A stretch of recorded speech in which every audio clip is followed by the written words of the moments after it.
Olá, este é o Poder Entrevista, eu sou Murilo Fagundes, repórter do Poder 360 e hoje entrevisto o deputado Marcelo Ramos, do Partido Liberal do Amazonas. Marcelo Ramos é vice-presidente da Câmara, tem 48 anos e, pelo menos por enquanto, é colega de partido do presidente da República, Jair Bolsonaro, o que, segundo ele, é um constrangimento.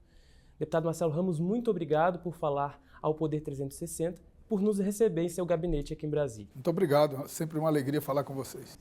Deputado, ontem o presidente Jair Bolsonaro se filiou ao seu partido num grande evento ali com a presença de caciques, né, de grandes partidos, e o senhor já disse que a sua presença no PL é incompatível, né? Então, constrangimento, a palavra que o senhor usou. A pergunta que muitos se fazem, qual é a bandeira que vai substituir essa aqui do PL? Qual é o partido que o senhor vai escolher nos próximos dias? Olha, essa é uma decisão que eu ainda não tomei, eu não tenho pressa para tomá-la. Eu preciso ainda conversar com o presidente Valdemar. Eu procuro ser leal até com quem é desleal comigo, mais ainda com o presidente Valdemar, que sempre foi leal, que sempre foi correto, que sempre foi verdadeiro, que sempre me prestigiou no partido. Então seria um gesto de deslealdade eu fazer qualquer especulação antes de uma conversa definitiva com ele. Eu não tenho dúvida de que, sob a lógica partidária, a decisão do presidente Valdemar de filiar o presidente Bolsonaro é uma decisão que vai fazer o partido crescer. Isso é bom para o partido. Do ponto de vista eleitoral, para o meu projeto eleitoral, era muito fácil me acomodar no PL, porque isso garantiria a minha reeleição lá no Amazonas. No entanto, eu penso que existe um país do lado de fora, existe um país que é muito maior do que o projeto partidário do PL, existe um país que é muito maior do que o meu próprio projeto eleitoral, e esse país é um país que tem quase 620 mil mortos, que tem 15 milhões de desempregados, que tem 20 milhões de pessoas com fome, que tem inflação a 10,5%. Então, nesse país do lado de fora, eu não acredito que o presidente Bolsonaro seja bom para ele. Portanto, não importa se é bom para o projeto do partido, não importa nem se é bom para o meu projeto eleitoral.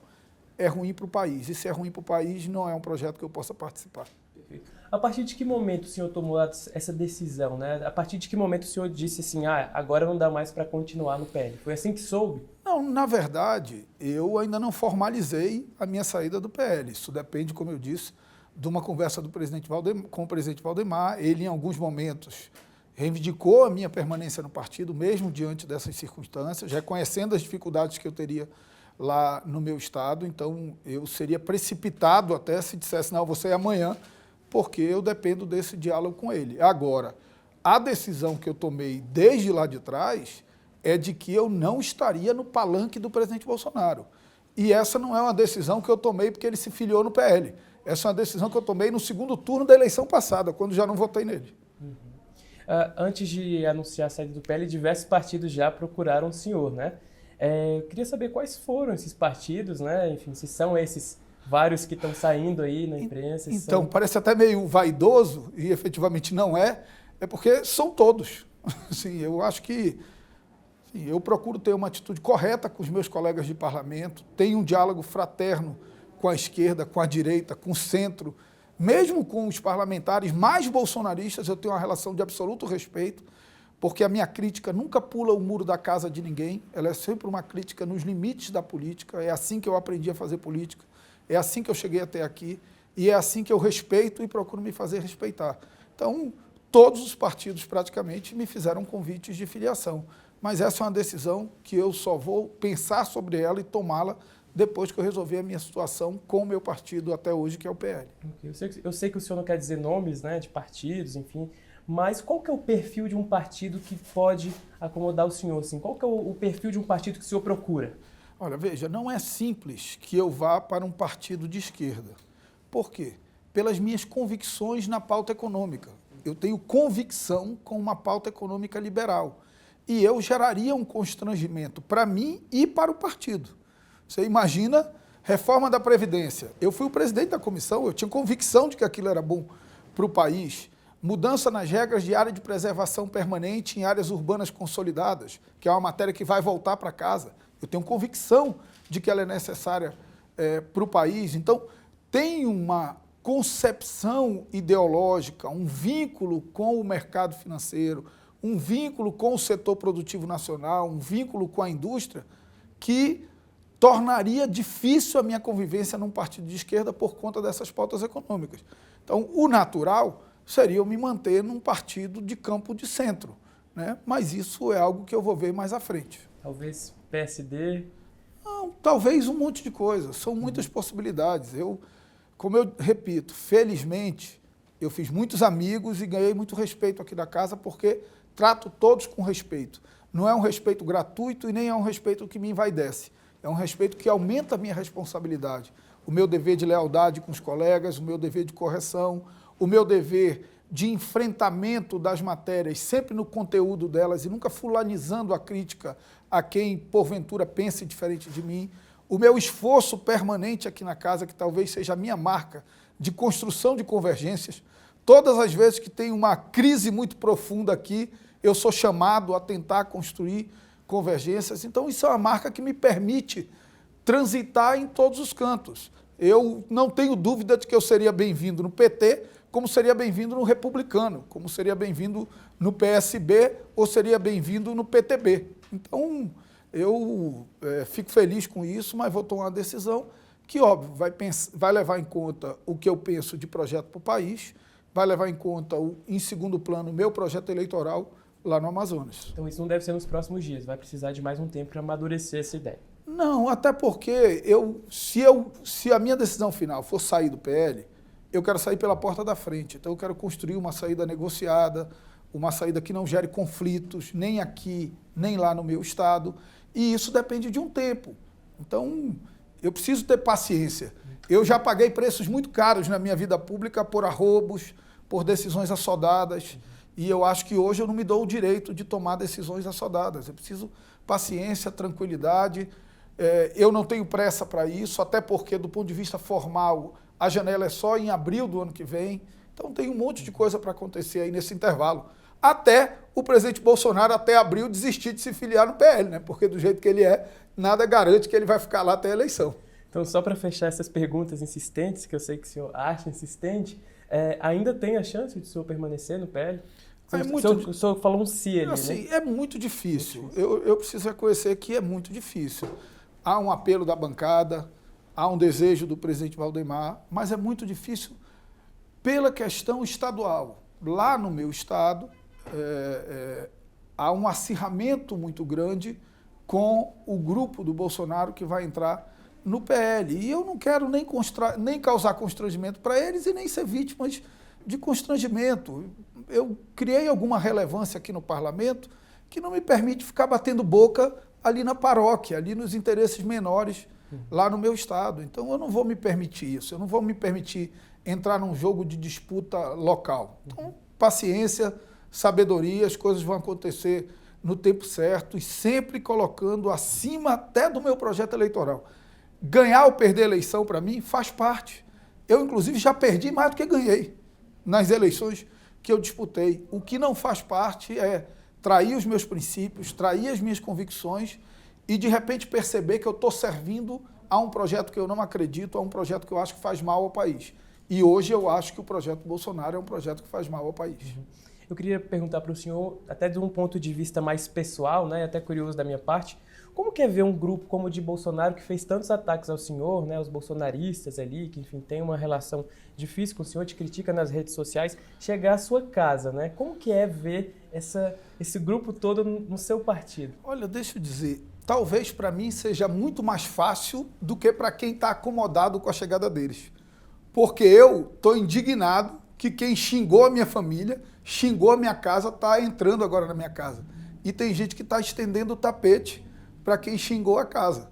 Então, eles não atacaram a mim. Esse grupo atacou ao PL. Esse grupo atacou duramente as lideranças do PL. Talvez eu tenha uma expressão maior, porque hoje eu ocupo a vice-presidência da casa. Mas os outros parlamentares do PL não sofreram menos e nem mais ataques do que eu. Então, para mim, é chato. Eu me sentia muito confortável dentro do PL. Hoje, obviamente, não posso me sentir confortável com o presidente Bolsonaro filiado lá, mas cada um recebe na sua casa como bem entende, né? Eu recebo na minha casa os meus amigos com carinho. Os meus inimigos eu nem convido. Agora, se eu não sou o dono da casa, eu não posso escolher quem entra e quem sai da casa. É verdade. Agora, sobre a sua postura como deputado aqui, o senhor mesmo disse que é pragmático, né? Ele procura votar não pela pessoa, mas pela pauta. Como que explicar esse pragmatismo em momentos de tanto radicalismo? Assim, o senhor acha que a posição de centro, esses meios termos, né, terão forças aí nos próximos dias na política e até em 22? Olha, veja só, isso é engraçado, porque quando eu assumi o mandato, eu fiz uma reunião com a minha equipe e fiz um planejamento estratégico do mandato. E se você imagina, se hoje é acirrado, se hoje tem pouco espaço para o centro, imagina o que era o início do governo Bolsonaro. O início do governo Bolsonaro não existia espaço para moderação. Só existia o bolsonarismo radicalizado e o petismo e antibolsonarismo radicalizado de outro lado. E quando nós fizemos o planejamento estratégico do meu mandato, eu já dizia, eu vou caminhar por um caminho que ninguém está caminhando.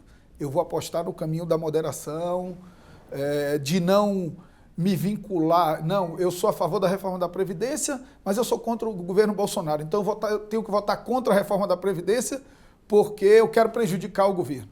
Então eu escolhi a moderação desde o início do meu mandato. E eu acho que eu não estava errado. Tanto que, num primeiro mandato, sempre um deputado do Amazonas, que tem 8 entre 570, São Paulo tem 70. Eu presidi talvez as mais importantes comissões nesses 2 anos, Previdência, prisão em segunda instância, e hoje sou o vice-presidente da casa. Então, acho que tem muito espaço para a moderação, para o diálogo, para a tolerância, que é o lugar onde a política se encontra. A política não se encontra para construir nos extremos. Para construir, a política se encontra na moderação, no diálogo, na convergência, na tolerância com quem pensa diferente. Então, eu acredito nisso na minha vida e mais ainda na política. Eu aprendi a respeitar e conviver com quem pensa diferente de mim.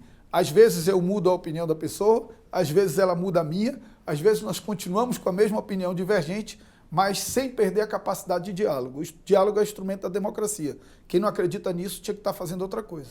Okay. E quanto ao relacionamento com os colegas, que realmente é muito bom, com os líderes, os caciques, os partidos, como que vai ser sua relação com eles depois dessas trocas? Muda alguma coisa?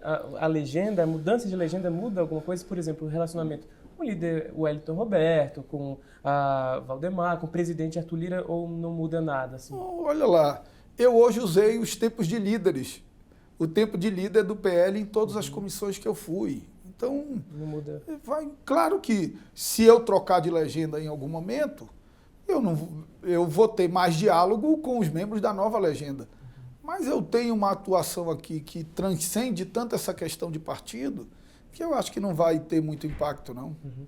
E para 2022, quais que são os planos? Eu não tenho dúvida de que a bancada do PL faria qualquer coisa para eu ficar no partido. Perfeito. Para 2022, quais que são os planos do senhor? O senhor disse que vai enfrentar mais dificuldades, né?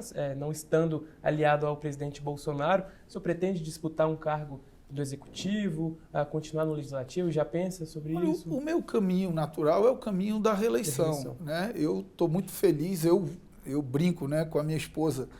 Eu sempre disse que eu nunca queria ser deputado federal, porque tem que ir e voltar, porque você é um no meio de 15 e 13, ninguém nem percebe o que você está fazendo.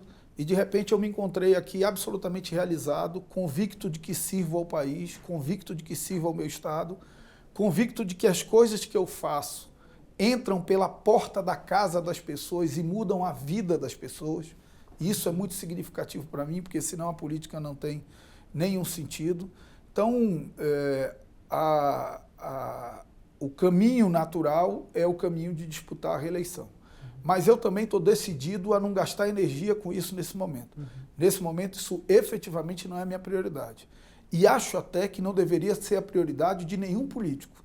Porque um país que tem 15 milhões de desempregados, 20 milhões de pessoas passando fome, inflação a 10,5%, 120 milhões em insegurança alimentar, que comem menos do que deveriam comer, o político que está pensando em reeleição não tem nenhuma sensibilidade com o que está acontecendo lá fora. Então, a maior parte das minhas energias, quase 100% das minhas energias, estarão disponíveis para servir ao país.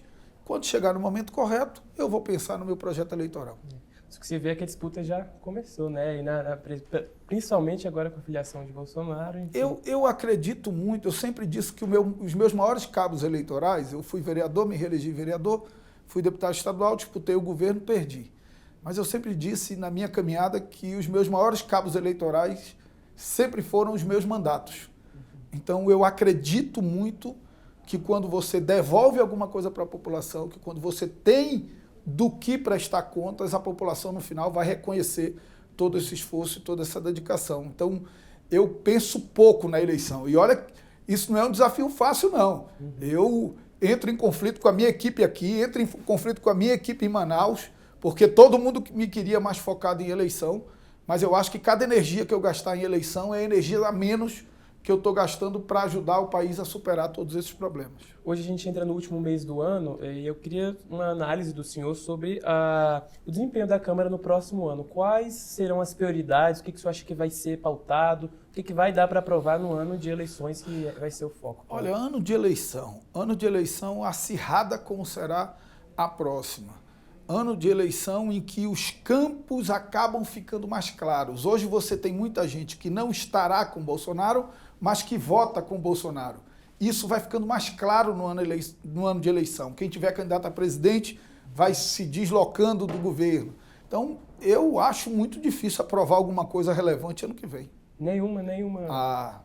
Até porque, se você pegar e refletir, que pauta relevante esse governo tem no Congresso? Esse governo não tem reforma da Previdência, não tem reforma tributária. Tem um arremedo de um monte de reforminha, todas, por sinal, muito mal construídas. Esse governo não tem nenhum compromisso com a reforma administrativa. Então, o que tem mesmo de relevante do governo que ele queira votar no que vem? E num ano que promete a inflação ainda mais alta. E mais grave, olha lá, nós estamos falando de uma situação social gravíssima, num ano em que a previsão de crescimento ainda é 5%. Eu acho que vai dar alguma coisa perto de 4%, mas ainda é 5%. Se você projeta o ano que vem, nós estamos falando de um ano de inflação crescente com previsão de crescimento de 0,5%, 0,3%. Então, quando as crises descem da consciência para o bolso, elas se agravam muito. Portanto, tem muita gente que está achando que o presidente Bolsonaro pode ser uma boia salva-vida para a eleição. E eu suspeito que ele será uma âncora. Então, na sua avaliação, o governo vai ficar estático quanto medidas econômicas para conter tudo isso, ou o governo vai mandar medidas até antipopulares e o Congresso vai ficar receoso? Mas o governo não sabe o que fazer para enfrentar isso. O governo saiu do negacionismo sanitário e partiu para o negacionismo econômico. O ministro Paulo Guedes diz que o Brasil está crescendo. Eu não sei adjetivar isso. Eu não sei se é cara de pau, se é cinismo, eu não sei o que é. Mas ele diz que o Brasil está crescendo. A inflação nas alturas, aí você cria o cachorro correndo atrás do rabo, porque você controla a inflação com o aumento dos juros, o aumento dos juros diminui o consumo, diminui a produção, gera desemprego. Então, não tem saída. Simplesmente o governo não tem clareza de qual a saída. Está apostando tudo num auxílio Brasil de R$400. Esse auxílio de R$400 vai chegar no bolso do cidadão abaixo de 300, porque a inflação, que eu falo que é 10,5%, se você pegar energia elétrica, alimentação, gasolina e gás de cozinha, ela é quase 40%. Então, esses R$400 vai chegar a menos de 300 no bolso do cidadão. E uma coisa que o Plano Real deu ao brasileiro foi a percepção do poder de compra, que era algo que a gente não tinha antes do Plano Real. Mas hoje o cidadão pega os 400, ele vai dizer, com esses 400 o meu rancho, minha cesta básica está menor do que aquela que eu comprava com 200. Tem alguma coisa errada. Na sua avaliação, o trunfo Bolsonaro, para quem está fechado com ele hoje, pode virar aí um feitiço no ano que vem? Na minha avaliação, claro, política é como nuvem, né? Acontece um fato extraordinário e muda tudo. Mas na minha avaliação não existe um trunfo Bolsonaro.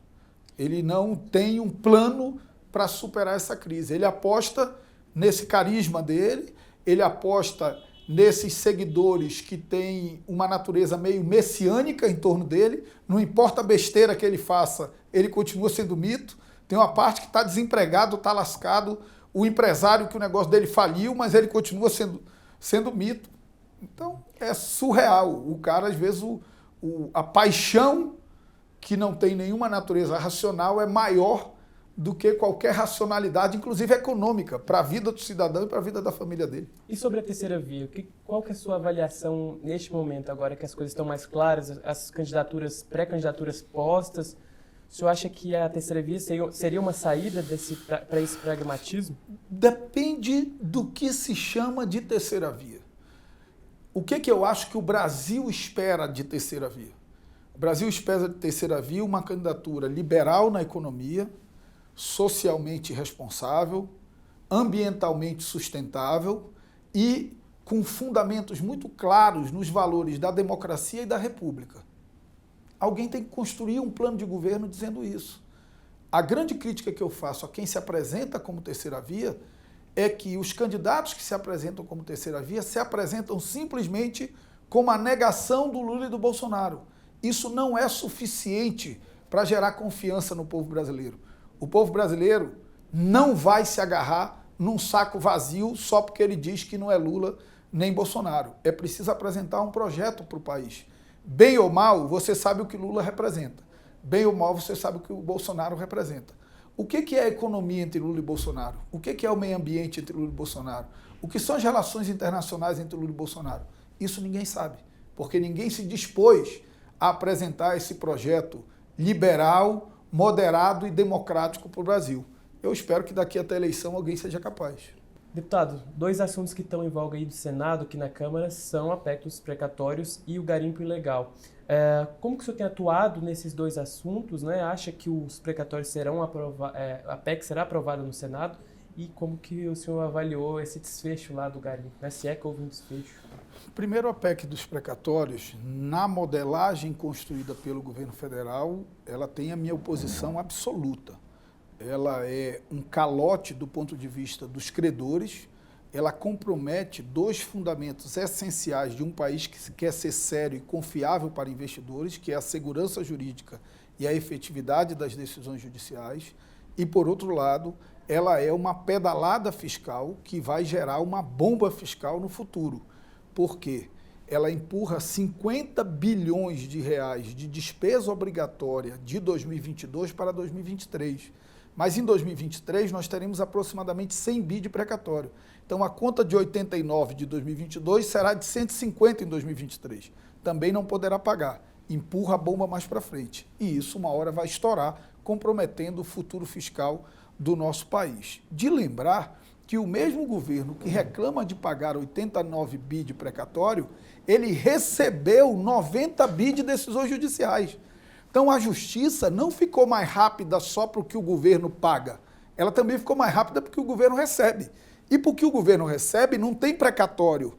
Quando há uma decisão judicial da União contra mim, por exemplo, eu nunca tive, mas vamos supor que eu tivesse, eu não tenho o direito de pagar só no ano seguinte. Eu tenho que pagar na hora sob pena de penhora dos meus bens. Então, a União recebeu 90 bi e não quer pagar 89. De dívidas reconhecidas pelo Poder Judiciário. Então eu penso que a modelagem correta, o Senado começou a ensaiar ela quando tirou o precatório do Fundef de dentro do teto de gastos. O que acontece? O precatório não deveria nunca ter estado dentro do teto de gastos, porque o teto de gastos é para despesa discricionária, é para despesa que o governo pode escolher fazer ou não fazer. E precatório é despesa obrigatória. Não sou nem a favor de tirar todo o precatório de dentro do teto de gastos, que daria um espaço fiscal de 89 bi, mas de tirar do teto de gastos a parte do precatório necessária para abrir o espaço fiscal para pagar o auxílio emergencial, aproximadamente 40 bilhões de reais. Eu acho que o Senado vai aprovar nessa nova modelagem, vai voltar para a Câmara e eu não tenho clareza ainda de que caminho a Câmara deve seguir. Em relação ao garimpo no Amazonas, eu sou daqueles que defendem a necessidade de regulamentação da atividade, porque eu não brigo com a realidade. E a realidade é simples. Existem hoje por volta de 8 mil balsas daquela no Rio Madeira, lá no Amazonas, entre o Amazonas e Rondônia. O governo federal tem condições de fiscalizar e retirar 8 mil balsas todos os dias, porque tem que estar lá todos os dias, porque tira num dia, ela volta no outro. Queima uma, ele constrói outra, volta de novo. Não tem. Portanto, é melhor que se faça um processo de regulamentação da atividade, que busque novas tecnologias, que não a utilização do mercúrio que polui demais, que organize esse pessoal em torno de cooperativas, que exija licenças ambientais que garantam medidas compensatórias ou mitigadoras dos danos ambientais que porventura aconteçam, senão é ficar enxugando gelo. Hoje queimaram 130 balsas, tá bom, ainda sobraram 8 mil. O que vão fazer? Vão queimar as 8 mil? Não vão. Então, eu sou daqueles que acho que nós deveríamos, de uma forma ponderada, séria, ouvindo segmentos ambientalistas, ouvindo os extrativistas lá, ouvindo os garimpeiros, ouvindo o poder público, porque tem prefeituras ali que são impactadas por essa atividade. Aquilo ali, muitas vezes, é a draga e é a casa da família. Queima, o cidadão vai para o município de Borba, vai para o município de Novo Aripuanã, vai para o município de Humaitá, e o prefeito tem que arrumar para ele casa e comida, porque ele perdeu ali a casa dele e o lugar de como tirar. Sou absolutamente contra aquela atividade predatória e ilegal que precisa ser combatida. Mas nós precisamos tratar de uma forma mais cuidadosa. Aquelas balsas sempre estiveram ali, só que espalhadas em toda a extensão do Rio Madeira.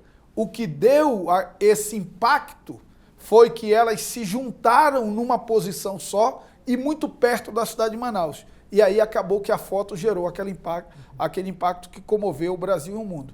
Então, eu acho que nós temos que ser duro com quem está na ilegalidade, mas abrir mecanismos de regularização da atividade para que quem se dispuser a ir para a legalidade poder fazer essa atividade de uma forma legal e sustentável do ponto de vista ambiental. Então, a queima das balsas não foi errada na sua análise, mas não é o suficiente. Eu não vou dizer que ela foi certa. Eu não conheço bem a realidade dali. E você não tem como separar o joio do trigo. De repente, ali você queimou uma balsa de alguém que tinha uma licença, porque ninguém chegou perguntando quem tem e quem não tem licença. Você queimou uma balsa de um pequeno garimpeiro ali, que era a casa dele também, que ele morava com a família. Não vou entrar se foi certo ou foi errado. Não importa. A polícia tomou uma medida dura para combater uma ilegalidade, mas tá bom. Nós vamos sair queimando todas as balsas agora ou nós vamos procurar uma solução mediada? Eu acho que o caminho é estabelecer um diálogo e procurar uma solução mediada. Ok, este foi então o Poder Entrevista com o deputado Marcelo Ramos, vice-presidente da Câmara. Agradeço ao deputado por receber, pela sempre gentileza com o Poder 360 e muito obrigado a você que nos acompanhou aqui no Poder 360.